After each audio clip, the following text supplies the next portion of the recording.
আজকে জামাই ষষ্ঠী, তাই সকাল সকাল মাকে পুজো করলাম ভালোভাবে মিষ্টি ফল দিয়ে। যেহেতু আজকে ষষ্ঠী, তো প্রতি বছরই মায়ের কাছে চলে যাই আমরা। তো এবছর যেতে পারবো না, কারণ মায়েদের একটু অসুখ আছে, সেই জন্য। তো পুজো হয়ে গেলাম।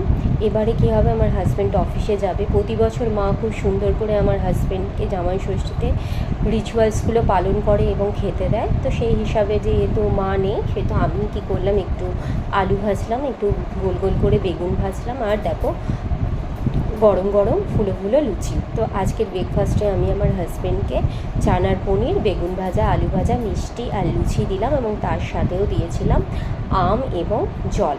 তো এত কিছু খাবার দেখে তো আমার হাজব্যান্ড খুব খুশি হয়ে গেল, কারণ ভাবলো যে আজকে কি।